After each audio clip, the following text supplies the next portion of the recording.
B man is back. Oh, okay, Jay boys, do it again. Oh my gosh, the red got messed up. This is a 5 out of freaking 5. It is beat making time. Next week is E3 week. My album comes out next week. I have the leopard. You know what I'm saying? It's true. You know what I'm saying? But oh, look at that! Oh my God! This is your boy. All right, ladies and gentlemen of the YouTube citizens, y'all know who this is. This is your boy Dash the True Inferno. Back at it with another Call of Duty Black Ops 7, Call of Duty Black Ops 7 commentary video gameplay for you guys.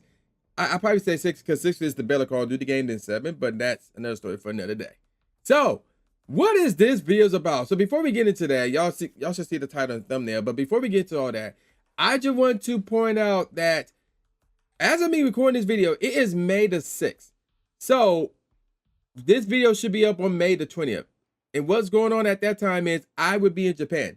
I would be somewhere in Japan. So all these videos that you're going to see from this point in the next 2 videos will be recorded, edited, and uploaded weeks in advance. Because I'm not doing all that stuff while I'm in Japan. I got a huge itinerary that I want to keep track of. And I won't be able to have time to work on, edit, record any videos outside of the Pokemon Go videos because obviously I'm going to be out there blogging that. So there you go with that. So when it comes to these Call of Duty commentary videos and even my Protocol Google videos, there's 2 of them that I have to record that I haven't done yet. All of this will be done in advance and hopefully I can get all that done at a timely manner so I can work on a second Patreon video. So we'll see how that goes. But the bottom line is this video and the next 2 videos have all been recorded weeks in advance around, and actually last week's as well, or the video that was up last week prior to this one. All of it have been recorded within the span of May the 4th to May the 8th or May the 9th, something along this, really May the 8th, or May the 9th I'll be busy. So they all have been recorded around that time span. So let's get on to this video. This is more about explaining the situation involving Sony and the DRM situation. Because you know I have to talk about it because here's the thing about that. Sony really fucked up here. So what do I mean? Well, the problem is, and let me find the article real quick. So this article is from msn.com. And let's go through the article, then I'll explain what been happening and what happened since the issue. So what's been happening is this, according to the article. Sony clarifies PS5, PS4 DRM check as one-time verification.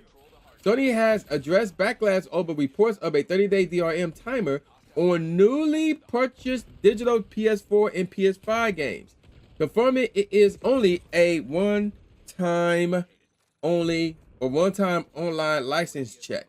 The clarification follows days of confusion fueled by inconsistent PlayStation support responses and viral social media posts suggesting monthly revalidation. While the change affects only post-March 2026 purchases, concerns over long-term game preservation and digital ownership remain. Moving on with the article. How did the DRM backlash begin? This is the important part right here.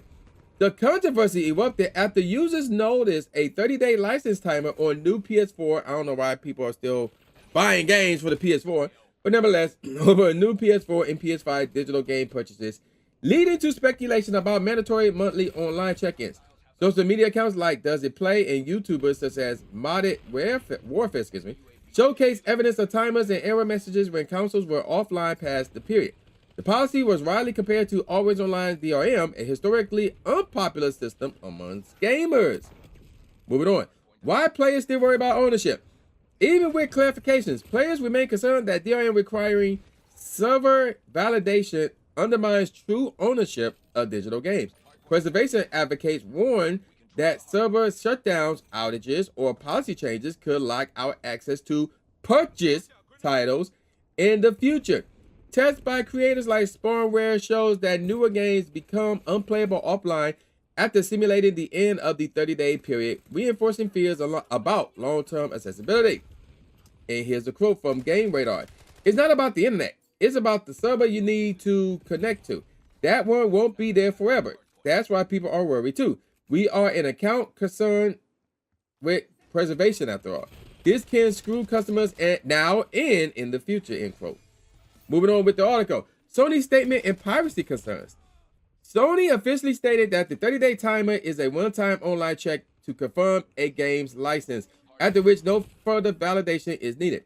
This change reportedly targets purchases made after March 2026, basically now, and is intended to prevent piracy exploits such as abusing the refund policy. I'll explain more of that in a second. Physical games and older digital purchases remain unaffected, but Sony has not fully explained the technical reasoning behind the update. Confusion fueled by mixed support responses. Contradictory answers from PlayStation support, some confirming a monthly requirement, others denying it. Deepened uncertainty before Sony's official statement.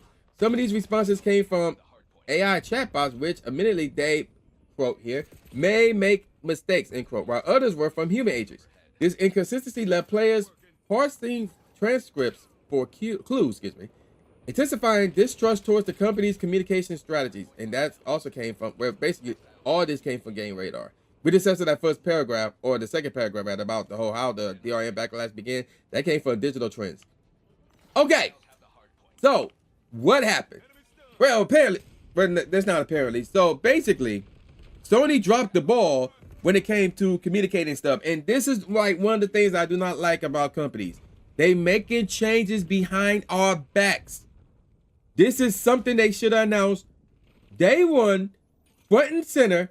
And they should announce this for two reasons. Number one, so there won't be any confusion. And number two, because now there's somewhat of a trust that they are establishing between us, the customers, and them, the company. But instead, they did this under the rug, under the radar, behind our backs, which led to confusions and trust issues. So, again, Sony fucked up. They dropped the ball.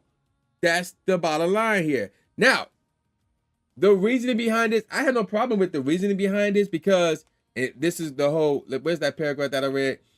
In terms of the privacy concerns, yeah. Here's what's been happening apparently. You can buy, well, at one point in time, rather. Apparently, you can buy a game and immediately go offline to download that same game that you just purchased, and then you turn around and you get a refund. Because as long as you don't download it, you have 14 days to get a refund. But people were doing that and they would still keep the game because the game was offline when they downloaded it. So Sony would have no clue that the game was actually downloaded because it was offline. Now, in order to combat against that, when you download that game offline, you now have to validate with the DRM. And you only do it once. After you do it once, you're straight. You're good to go. You don't have to do it every week, every month, or anything like that. It's not a repeated thing that you have to do. You're good to go. So there you go. So now, we got clarity and we finally got the answer to the question of how this works.